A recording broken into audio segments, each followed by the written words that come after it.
Good evening. On behalf of Global Arts Live and the International Institute of New England, thank you for joining us for tonight's stream of Suitcase Stories.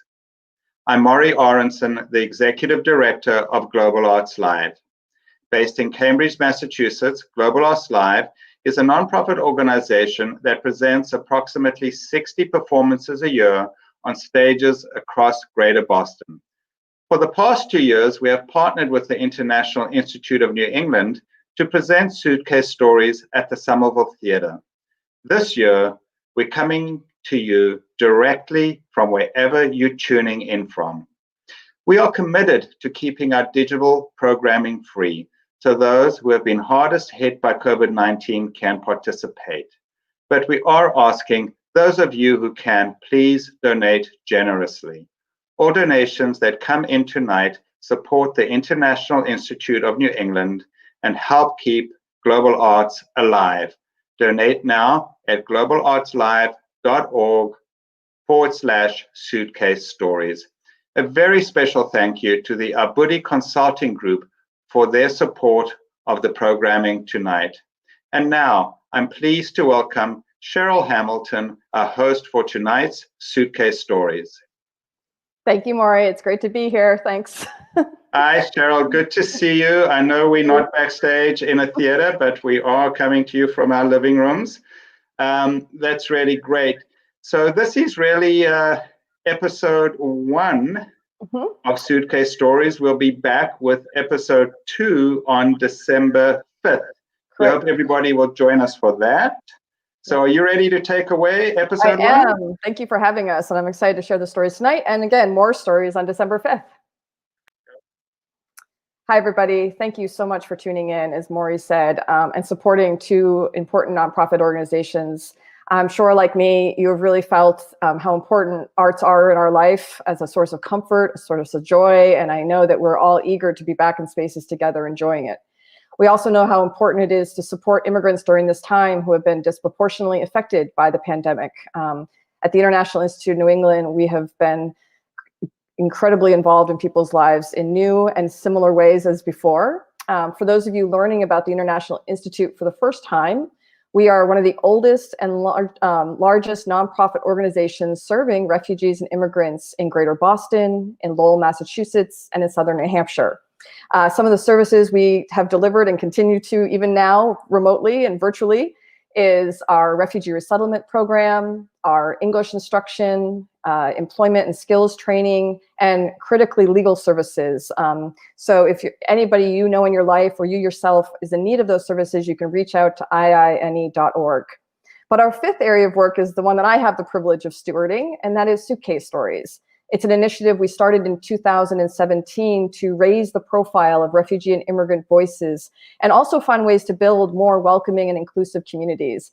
And I had no idea in 2017 where the program would go, and it has been one of the greatest joys to help be part of. We have had over 300 people from over 80 countries tell stories on stage, now online, to friends and family about their lives, and it's just been really exciting. Tonight, you're going to hear 3 more stories from 3 countries. We have people representing Mexico, Cambodia, and Haiti, as well as a musical performance from a gentleman from Mozambique. I would like to say that although the stories have been recorded from places you'll recognize around the city, the storytellers are here tonight, though, for a live chat after each of their stories. So if you are somebody who wants to comment on how their piece connected with you, send some love. They can't hear your claps, but they could read your comments. So make those on Facebook or on YouTube. Also, if you have a question, I'm going to be asking them some questions during the talk back, and you might have one that you'd like me to pass on, and I'll try to get to as many as I can. I also want to take a moment to recognize that this is available to anybody, and there might be people out there with young children watching. While we love that you want to hear these stories, there is going to be some adult content in some of these pieces, and I look to you to make a decision for your family. However, we have an option if you have young children. On the suitcasestories.org website, we have posted 3 child-friendly stories told from previous shows, as well as an activity. So whether you want to watch those after the show with your friends and family, regardless of age, or if you need to step aside to hear those as well, just something for you to consider. But I want to get straight into the stories. I'm very excited to have our first teller back with us. He is a resident of Malden, but is often found on stages and the dance complex here in Greater Boston, as well as in his home country of Haiti. He is a dancer, a choreographer, and tonight you're going to hear his story, as well as a premiere of a piece that he and his dance troupe were working on that was interrupted by COVID. So you'll be one of the first to see it. And then we'll talk to him live from his living room. Without further ado, Jean Appolon.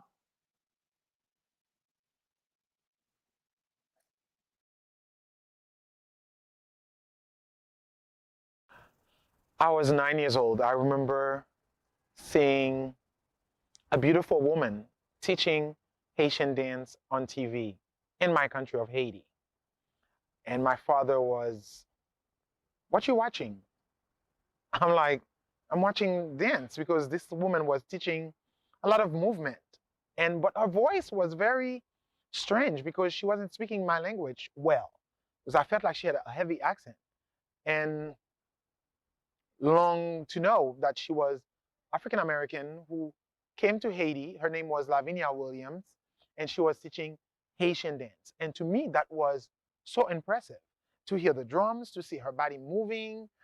I was like completely taken by her. But my father came every time and shut off the TV. And I was like, "Move." And my father said to me, "No, I don't want you to dance. You are a boy. You should be, you should be going to martial arts." Myself, going to martial arts? Will never.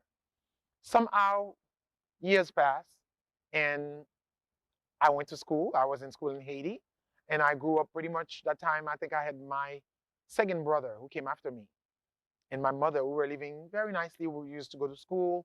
There were no kind of chaos happening in Haiti that time. Haiti was really a country I could say that I was breathing in it. So at the age of 12 or 13, I remember I went to school and they offered a scholarship for ballet school in Haiti. So I was the only boy in the class who raised my hand and said, "Oh, yeah, I want to take this scholarship." And all the boys look at me like, "Are you crazy? Think you're going to go to dance class and wearing tights?" But to me, one thing I can tell you, since I was a baby, my mother and my dad all wanted me to always stay strong to whatever I want to do. So do not let any other kids intimidate me for any reason. So I went to the dance school, and I was the only boy, and all the girls, I think in the school, I think 10 of them went, but they only select 3 of us. And it was me and 2 other girls that they gave us a scholarship to. But my dad never knew about that. I think my mother already left Haiti because we're starting to have unrest from the Duvalier, who left Haiti. But my father was completely adamant about me not dancing. Because every time he saw me coming after school, because school was ended by 1:30, but by 3 o'clock, that's the time I'm always coming back home, or by 4 o'clock. So he was always asking, "Where did you go?" And I'm like, "Oh, I went to volleyball practice." So I always have my volleyball clothes in my bag, but I never played volleyball. I really love volleyball. I wish I practiced, but I never played volleyball. So I told my father, "Oh, I was just playing ball. I was just playing volleyball." And he was like, "Okay." But one day, I think he sent an uncle of mine to pay attention to what I was doing in the street. So that uncle followed me after school, and they ended up seeing that I was dancing at the ballet school. So my uncle waited for me in front of the school, and he said, "Let's go. Your dad is waiting for you." So we went home. My dad was very upset, and I was very disciplined. And he said, "I hope that you never showed up to that school again." That was a Monday. So on Wednesday, I picked up my clothes again, and I went back to school and started dancing again, because I felt like I could not stop dancing, because I felt like it was in me. Since the first day that I saw Lavinia Williams on that TV when I was 9 years old, I felt completely connected. And I felt like I wanted to learn whatever she was teaching. I wanted to be it also. But on January 11, 1991, I ended up waking up with my dad. That morning, my dad completely have all of us sleeping in the same bed with him. That time I had 2 brothers. So we slept with my dad, woke up, and suddenly the country was completely black, with fumes, with tire burning, with a lot of unrest happening. So my dad said, "Wait for me. I'm going to go out to see what's going on. So I'm coming back right away." So maybe 20 minutes later, we heard a friend of mine said, oh, you need to do something because they're killing your dad in the street. To me, I couldn't understand. I couldn't really gather what he was telling me, because I'm like, my dad just was alive a minute ago, and now he's telling me that my dad is, is getting killed. He's like, yeah, you need to do something because your dad, get ready because they're coming back, for your house. So my grandmother gathered all of us, me and my brothers, and start putting things that we need, papers that we really need, together. And 17 minutes later, I saw a group of people coming in with machetes, with my father's body parts, because my father was already killed and burned. So when they were coming to the house, they suddenly transfer us to another house next door so we can really be safe, and also watching what these people were doing. To me, that traumatic experience was very, very savage.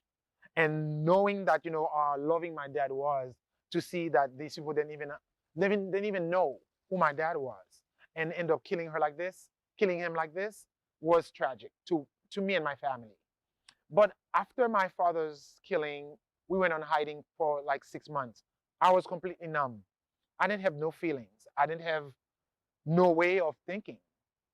But after the hiding, we went back to our home in the capital, and I said, let me go back to dance school, because I wanted to continue dancing. But now I was at a traditional folkloric dance school where I had a teacher of mine, Viviane Gauthier, rest her soul, who was very adamant about education, but she was really understanding of what I went through.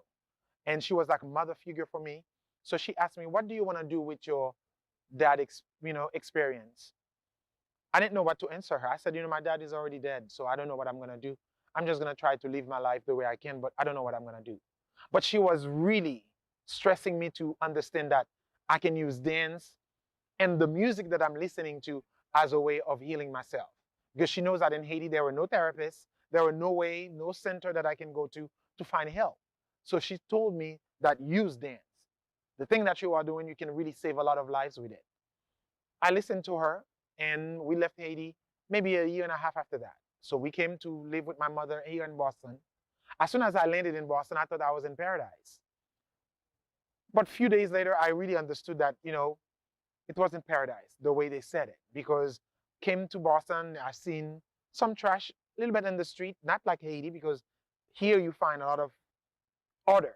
In Haiti, there were no order at all, because there were trash all over the place. People were killing people all over the place. But Boston, for me, I felt like it was a place where Haiti used to be, but still with its own problem. And when I was watching TV also to other cities in New York or other places where people were being killed, so to me, I felt like, okay, this is not the peace that I was looking for. But I feel safe because I was with my mom and I was with my two brothers. After that, we went back to dancing, because right next to my house in Cambridge, there were the dance complex. And to me, that was really my answer, because I was asking God, please let me arrive in America, but let me find a place to dance. And for real, like, the dance studio was right behind of my house.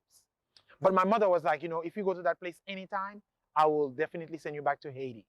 She told me that on a Monday.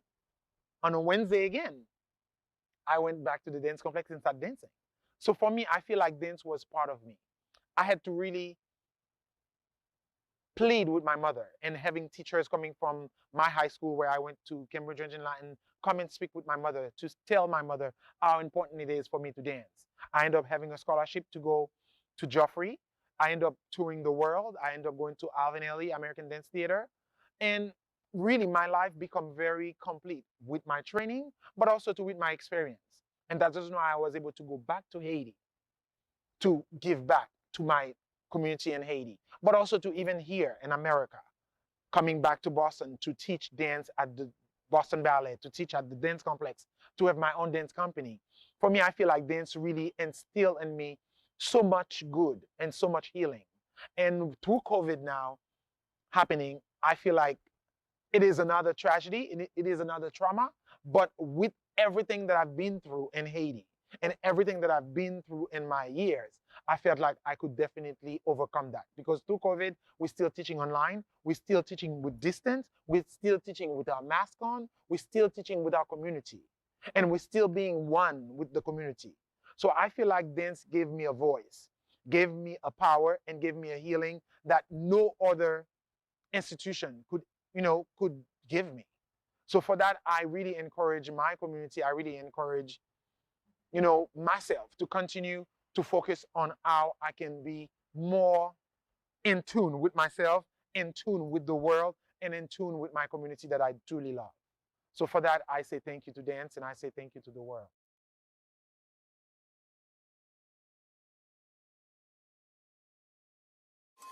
You can imagine the threat that Haiti imposed upon America since 1803. There was nothing that American imperialism. One other thing I must tell you. From this period, 1803, Haiti fought every major European power, the Americans, the French, the Spanish, the Germans, the Portuguese, all of them, trying to bring Haiti down, and not one of them could make Haiti renege on her democratic principles. On that country, there would never be, on that territory, a slave. Every man, every woman was free. You just make it to Haiti and you're free, no slavery. Everywhere else, there was slavery. Everywhere else. In the great America, they were, but let's not talk about that. So anyway, you can imagine the threat that Haiti posed. American imperialism, all of its life, had only one objective, to bring those slaves back into the plantation. There was only one objective, bring those slaves back to the plantation. And America, France, all of them could not bring Haiti back to the plantation. Even after slavery was made illegal throughout the Western Hemisphere and was even abandoned and emancipation proclamations were read everywhere, Haiti continued to be the guiding inspiration for Africans throughout the Western Hemisphere.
Thank you so much, Jean. He should be joining in just a moment. There he is. Jean, congratulations. I can only clap for the many people watching. Thank you so much. So tell me a little bit about this piece we just watched. You sent me a couple of choices and I just was mesmerized by this one. Tell us the backstory and what's happening now with it? What's happening now with it? We grow this project in a bigger way, and mostly with COVID hitting us, we just felt like there were more material to put in about trauma, about how we can help each other heal. And the dancers been rehearsing pretty much outside in the street in the cold with us with the mask on and trying to keep that piece going. And this piece is really about post-earthquake in Haiti, how traumatic, my people from Haiti got hit. And now to see, COVID happening, and I felt like it was a parallel story of what happened in Haiti with the earthquake. So this piece is about really trauma, facing trauma, but in a way at the end, trying to really find healing through movement and through art. You've been an incredible ambassador for dance, not only Haitian dance, but just dance broadly.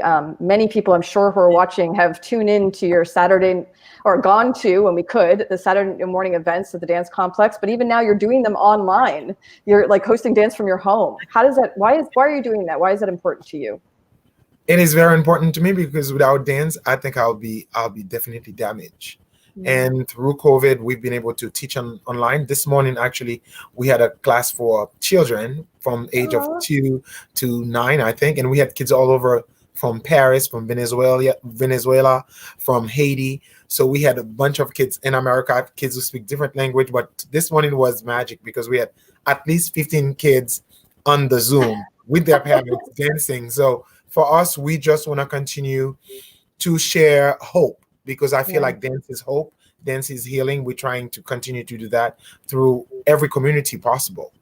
Right. No, if there's, I don't want to call it a silver lining, but one thing we have been able to do is, because of these events, right, is draw audiences from all over. We already saw in the comments on YouTube tonight, there's someone watching from Los Angeles.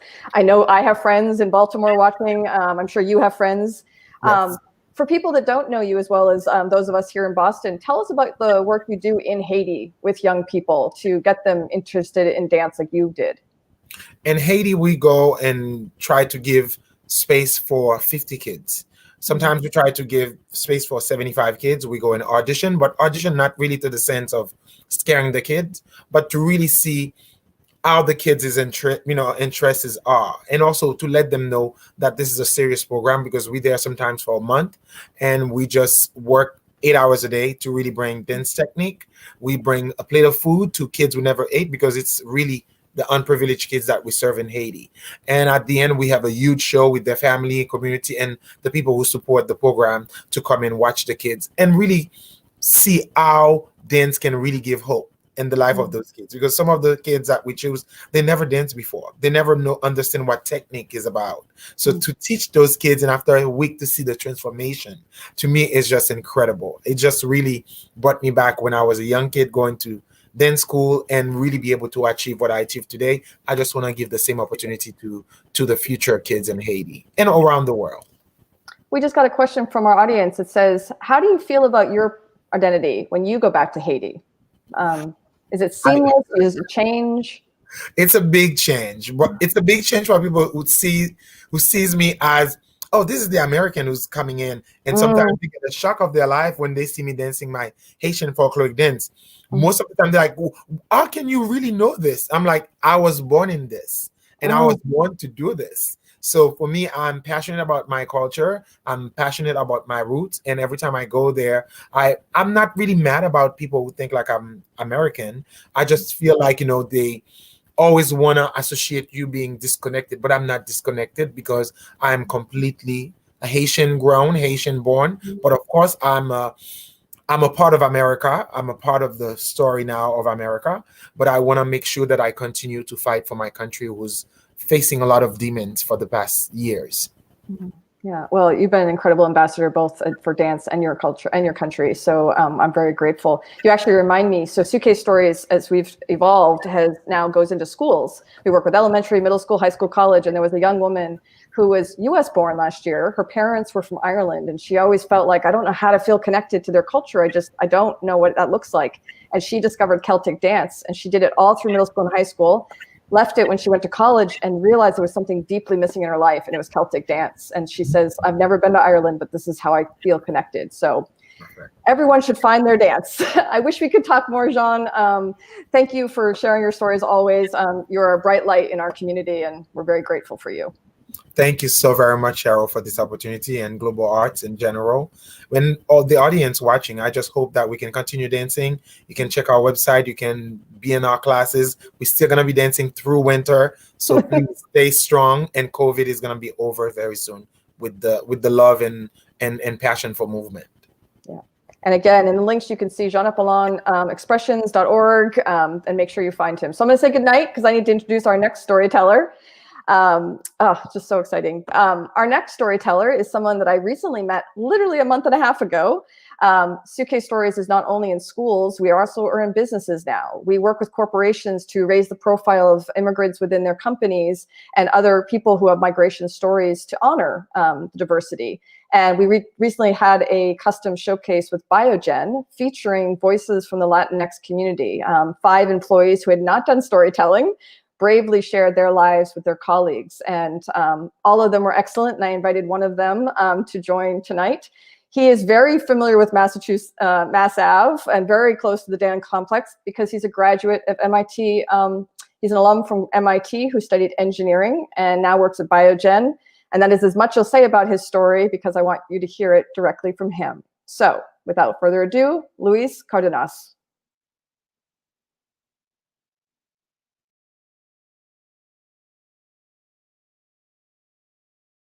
Lunchtime is my favorite part of the workday.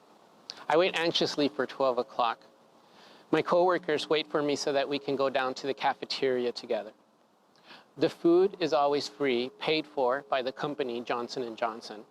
And it's always Mexican food, of course, because we're in Mexico. We wait in line, engineers, operators. It doesn't matter.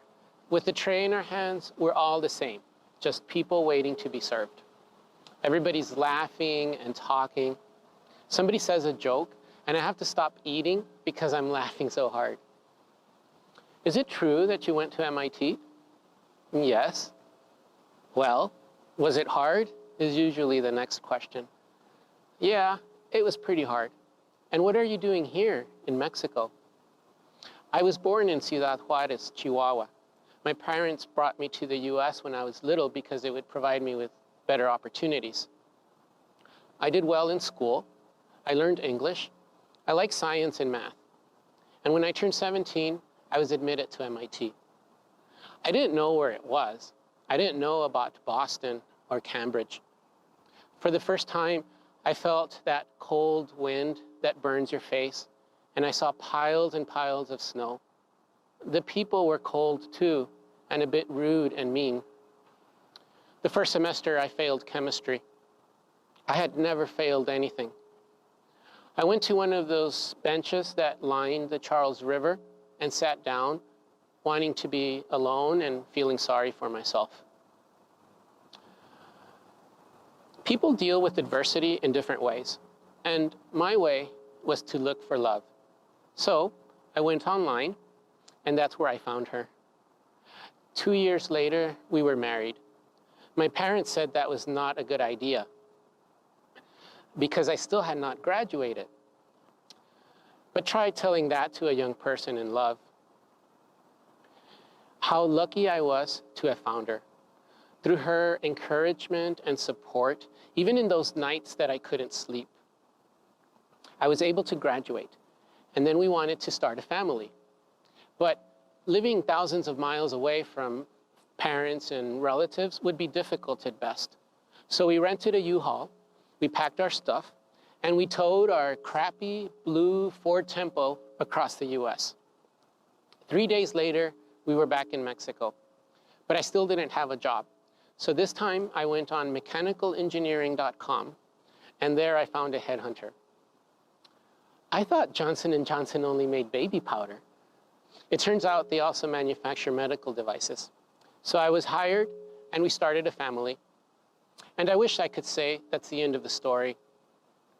8 years later, we're sitting at the lunch table, but the conversation has changed. We're hearing reports of an increase in violence across the city. Dead bodies are being found, some days 3, some days 10 or more. At night, we hear gunshots, and people have to hide under the bed or in the closet and wait for it to be over. My wife works at a local TV station. She sees the raw, unedited footage of the decapitations and other gruesome scenes, too graphic to show on the 5 o'clock news. We have become political analysts. Some say that it's a turf war between the Juárez and the Sinaloa drug trade organizations. Some say that it's a shift in the Mexican administration policies. The truth is nobody knows. No one knows why it started, when it will stop, or if it'll keep going forever. At home, my wife and I discuss options. We sit at the kitchen table.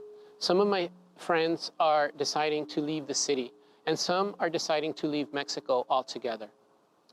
But where would I go, and where would I work? The company has hired ex-FBI agents to act as consultants. They say that we are being watched and being followed. They say that we should be unpredictable. Try not to take the same roads every day. Try not to leave and arrive at work at the same time every day. Always check your rearview mirror to see if you're being followed. If you do suspect you're being followed, whatever you do, do not call the police. They're probably in on it. And if you're caught in a gun battle, stay as low to the ground as possible. That's your best chance for survival. In the morning, I'm driving to work, and just as I'm about to get there, the cars in front of me began to stop. Only moments earlier, there had been a gunfight, and the cars are still blocking the road with the dead bodies inside. Now the conversation at the kitchen table is more serious. It's winter time, and it's dark by the time I get home. The kids are still in school, so now would not be a good time to move them. But they're young, so if we are going to leave the city, we shouldn't wait much longer. The tone at work is now very somber. I was just informed that one of my friends, an engineer, has been killed. He was driving a black pickup truck, and it was the same make and model as the one that the bad guys were looking for. I'm glad I drive a white Prius. Now it's a race against time. I'm sending my resume. I need to find a job, and I need to stay safe in the meantime. I'm happy to say that in 2010, I was hired by a company in Boston. I moved my family here, and now we're safe. I could have gone anywhere in the US, but I chose Boston. I don't mind the cold. I think the snow is pretty, and the people are actually very kind and generous. Last year, I went back to Mexico to visit relatives and to attend my niece's quinceañera. On our way back, driving down a desert road, again, the cars begin to slow down. I move over to the left lane, and as I pass, I see 3 bodies face down on the pavement. The news the next day reported 3 men gunned down on their way back from Chihuahua. I still think of my friends, the ones that remain in Mexico, the ones that don't have the option of leaving, and the ones that have lost their lives. I'm one of the fortunate ones, but not because of my hard work and dedication. I think that perseverance is only half the story. The other half is just plain luck.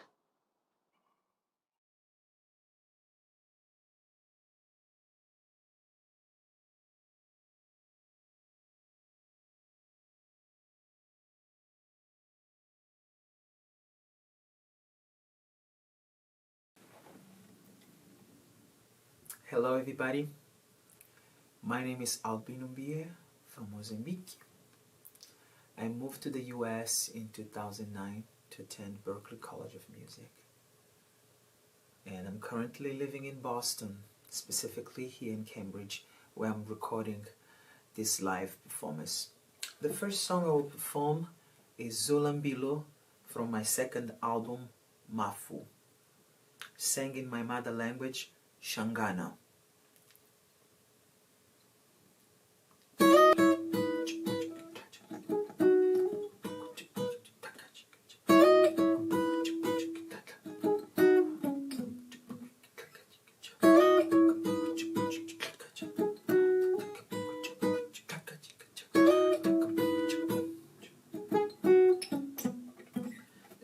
Zolambilo makwero akuhanga misabeni asina jalanga. Zolambilo makwero akuhanga misabeni asina jalanga.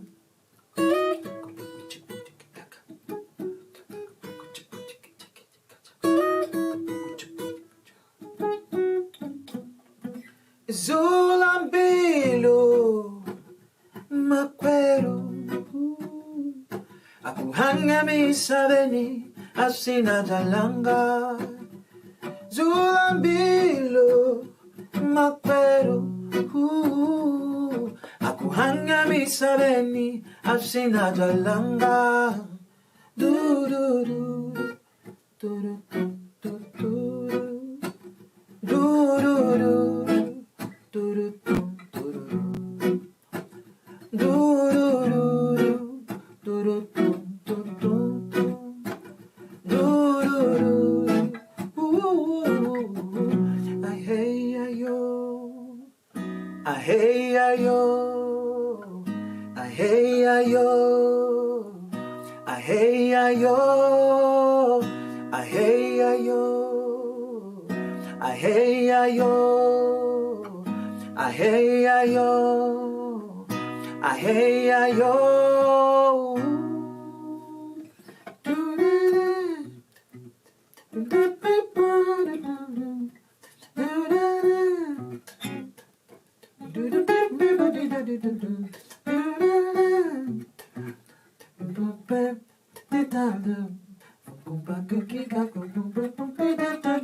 Zulambilu makwero akuhanga misabeni asina jalanga Zulambilu akuhanga misabeni asina jalanga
Welcome back.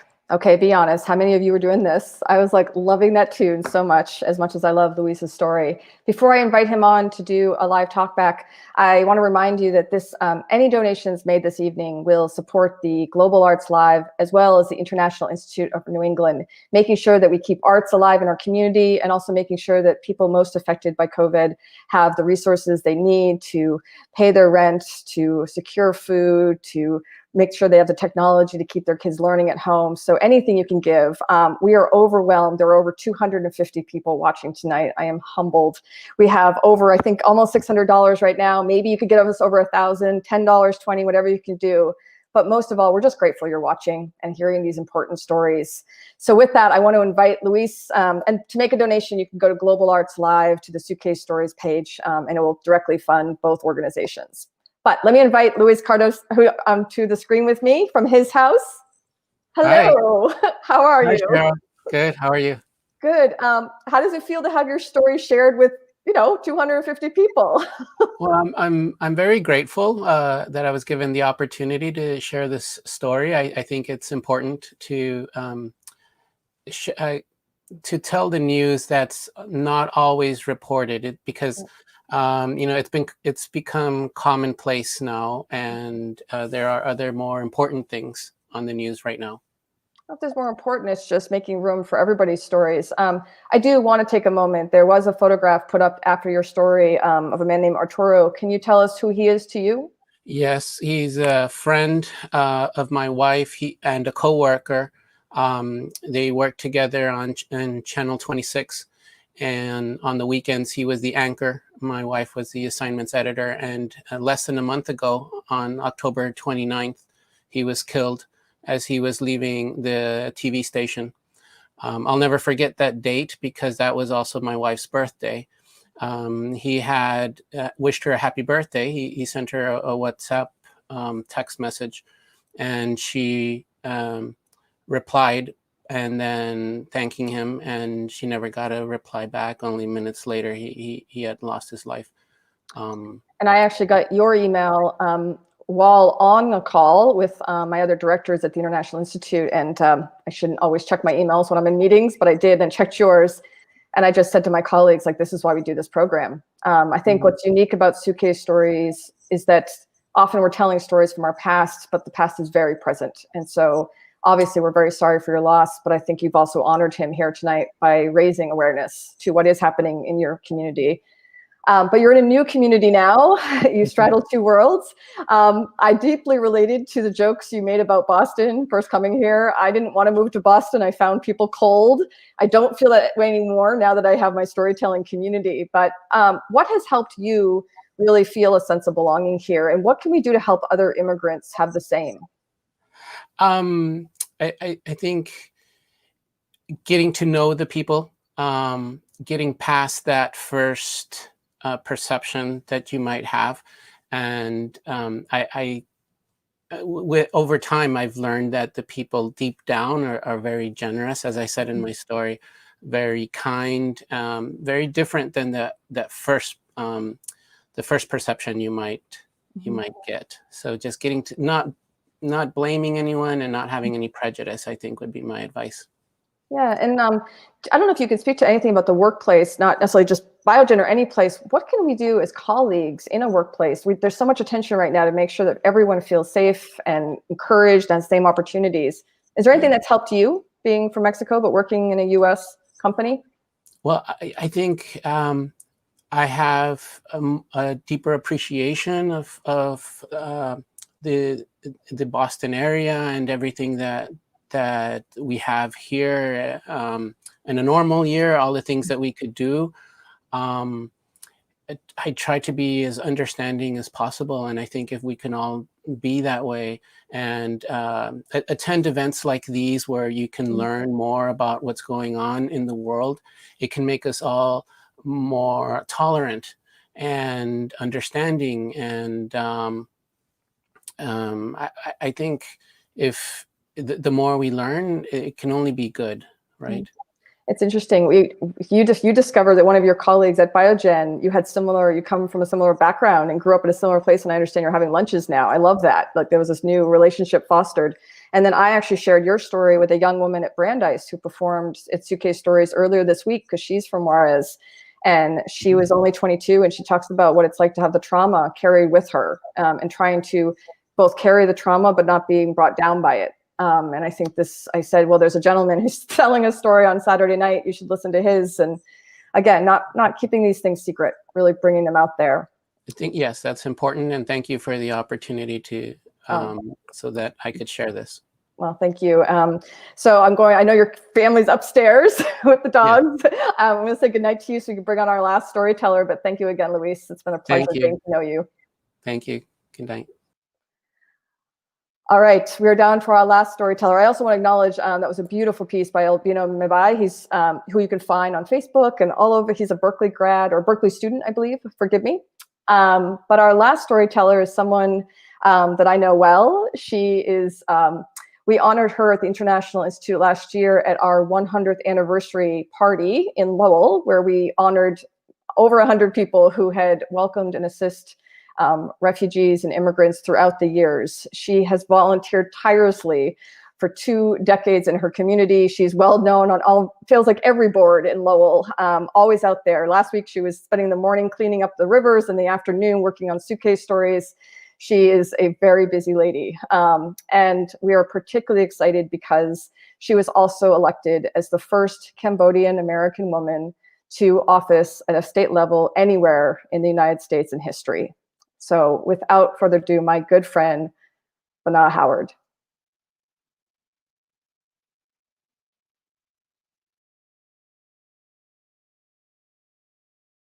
In Connie Square, we're outside. We are campaigning for Elizabeth Warren for the Senate. When a former intern, a smart young man, a Harvard grad, slim build, taller than me, everyone is taller than me, suggests to me that I should run for office. I think I may have laughed and I may have said, "Oh, no way! There's no way! I'm not going to run. I'm not qualified. I'm not experienced public speaking. I don't do public speaking." And so but I didn't. Oh, another thing, money. I would have to raise a lot of money, but I didn't let him know the real reason, right in that moment, why I was not interested in running. You see, when you put your name down to run, people dig up your past. And I don't want people to know my past. I don't know how people will perceive me or how will I be judged. You see, I am a Cambodian refugee. In 1975, we were told to leave our home. And so now we're fleeing and marching our home to somewhere they told us to go. I'm with my parents, my grandparents, and my siblings. And we're marching to a village that's never known to us.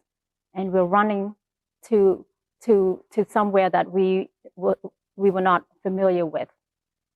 And for the next 4 years, during this time, I lost my grandparents.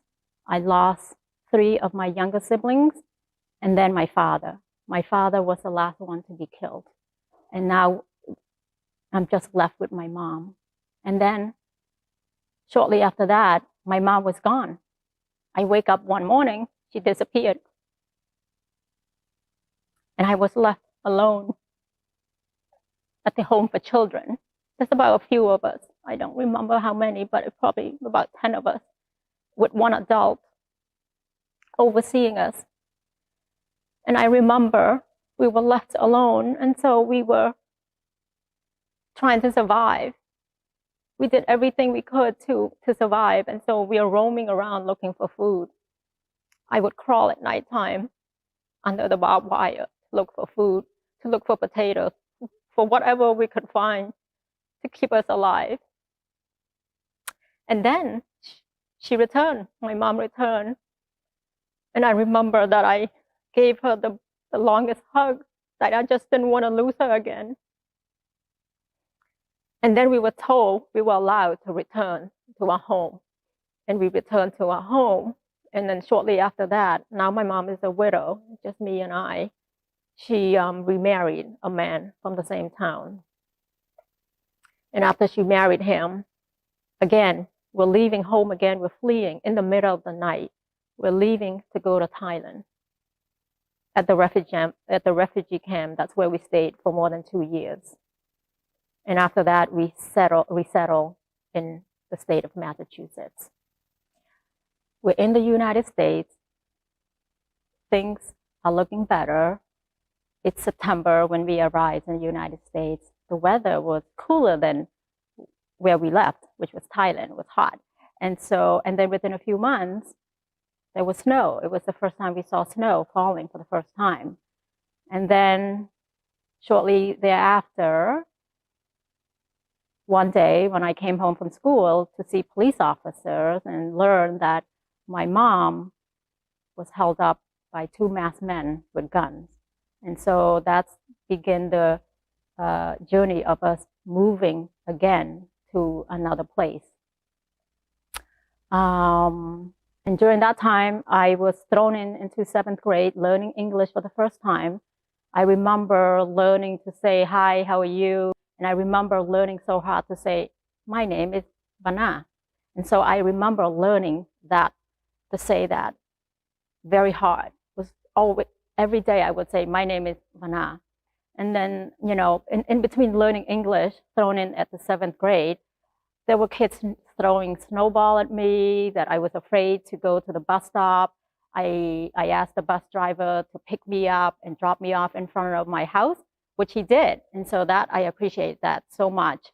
And then there were kids telling me to go back to my country. And I remember getting very emotional when I hear that, because if they only knew I don't have a country to go back to, I am a refugee. We settle here. I'm in 8th grade, still learning English, still struggling, but there's this amazing English teacher who's very patient, and I feel safe in her class.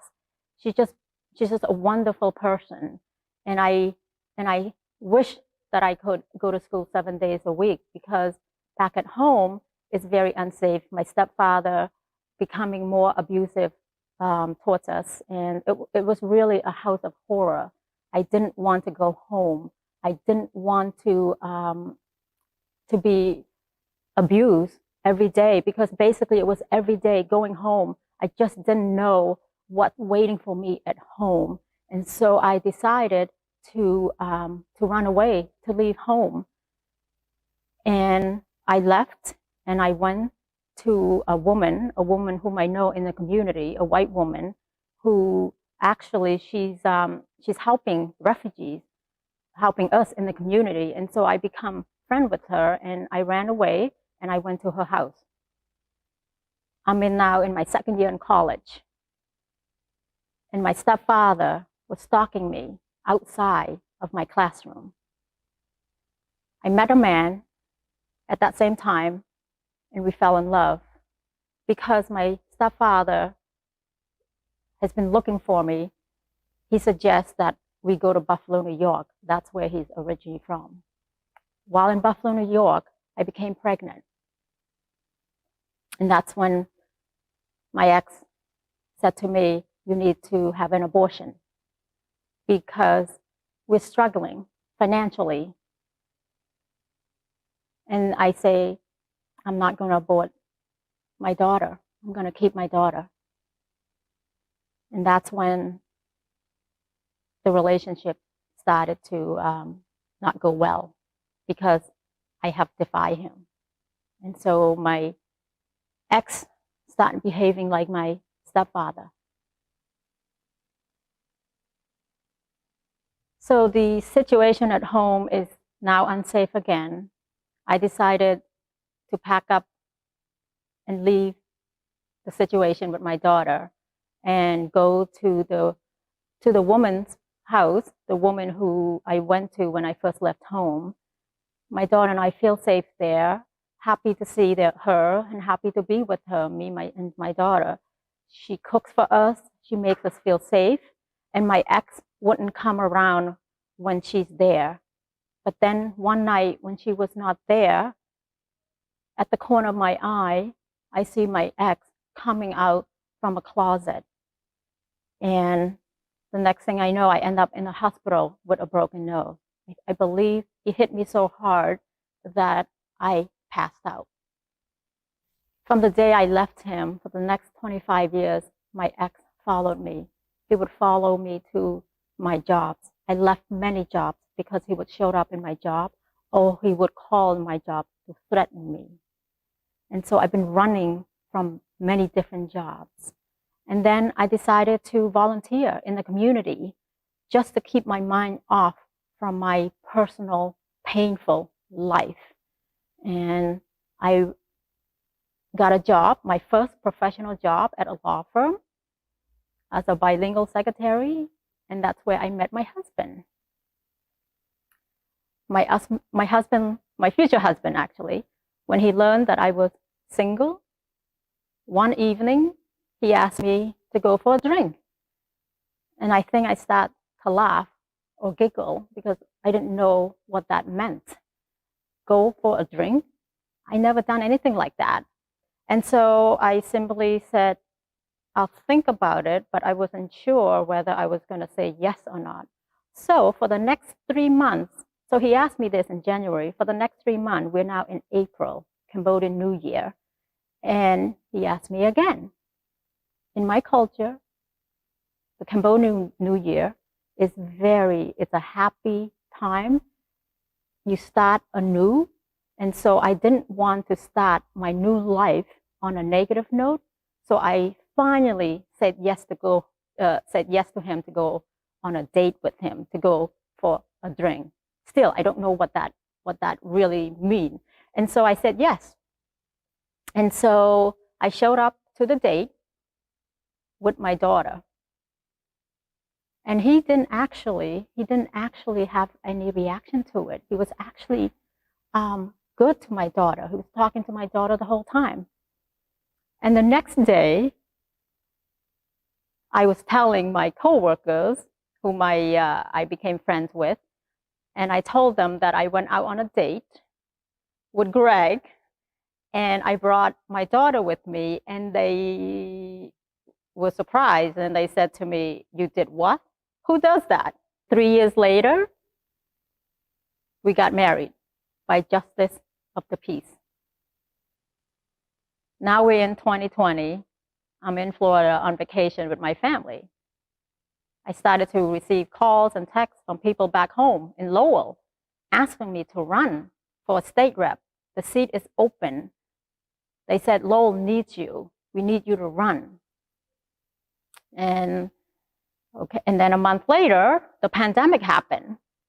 People are losing jobs. People are struggling financially. Schools have now shut down. Kids are learning from home remotely. And the immigrants community are affected. And people asked me to step up again. And I started to make some calls to people that I trust, that I respect. And then one last call I made to a man that I have known in the community for a long time. He says to me, "Why you want to run? Why you want to waste your summer? Lowell says they want change, but they really don't want change. You're a woman. You're a woman of color. Good luck. I'm not going to support you. I'm going to go to support another candidate." And right then and there, I realized Lowell needs change, and I need to change. It's election night. The poll is now closed. I'm in my car waiting for the results to come in. And then I receive a call from my campaign manager that we're good, telling me that we have won. At that moment, the flashback of my life, going back for 45 years. You see, I have been running all my life. And I decided that I'm going to stop running and ran for office. I get out of my car. I go upstairs to see my family and give them a big hug. My husband gave me the biggest, longest hug, and he told me he knew all along that I was going to win. My field director called me and let me know that there's a Lowell Sun photographer waiting for me upstairs in her home to take a photo of us. And so I go in and change out of my clothes that I've been in since 5 a.m. And then I go join the team and we take a group photo together.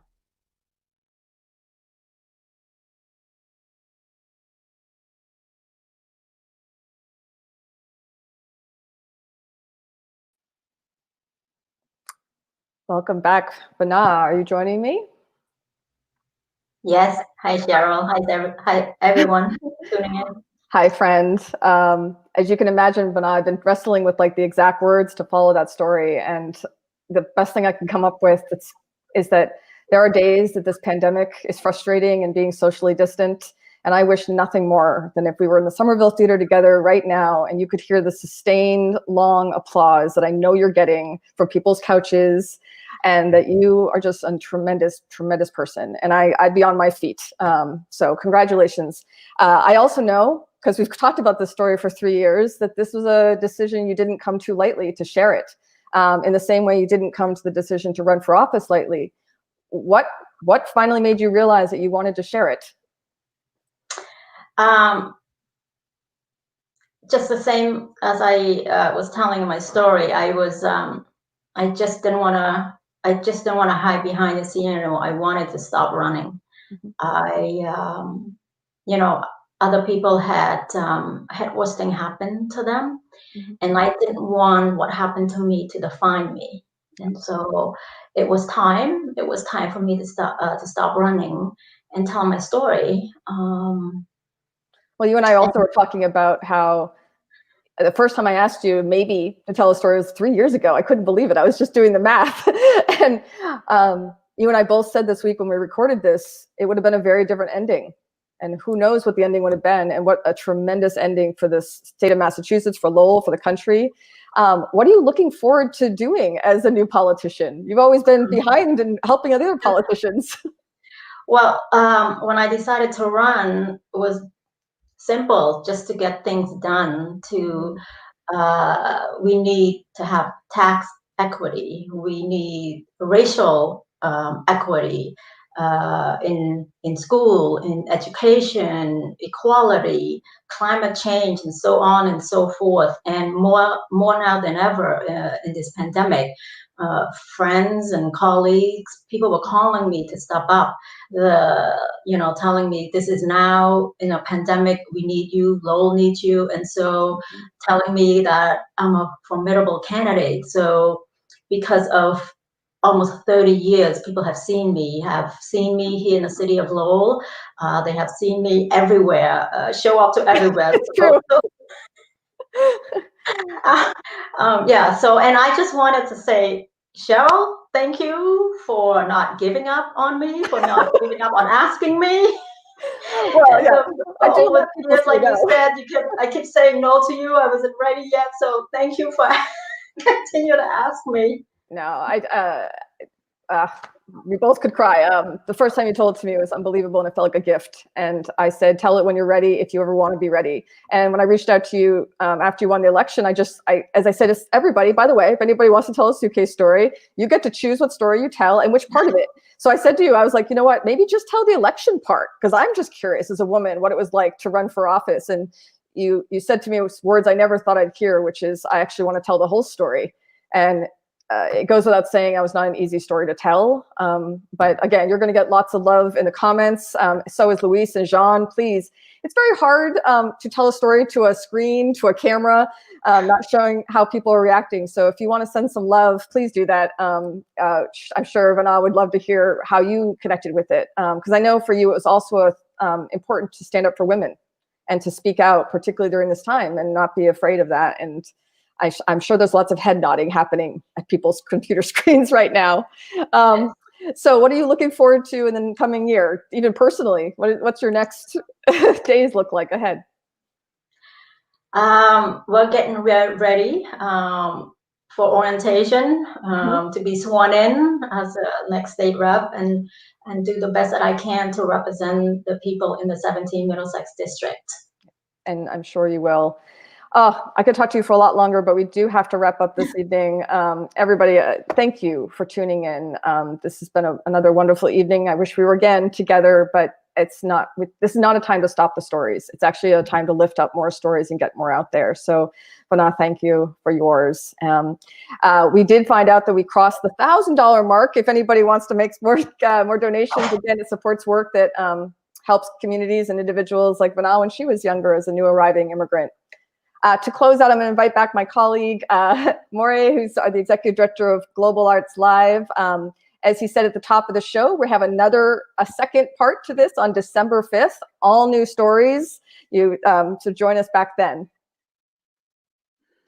Thanks so much, Cheryl. What an incredible evening of moving and inspiring stories. Thank you to the three tellers. We look forward to everybody joining us on December 5th for another round of Suitcase Stories.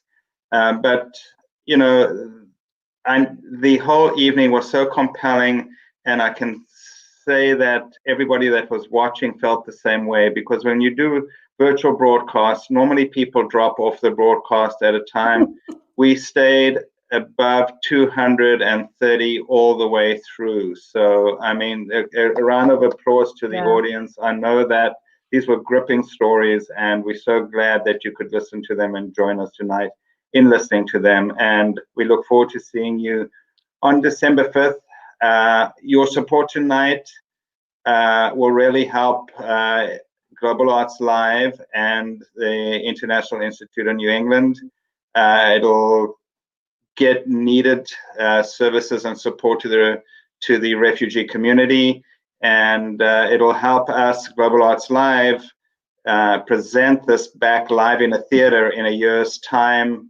We certainly hope that we will be back in theaters in a year's time, and we can get to meet you all in person. So please donate as generously as you can at globalartslive.org/suitcase stories. And thank you so much, Cheryl. We'll see you, and I hope everybody else, on December 5th. Stay safe over the holidays, and good night. Cheers. Thanks, everybody.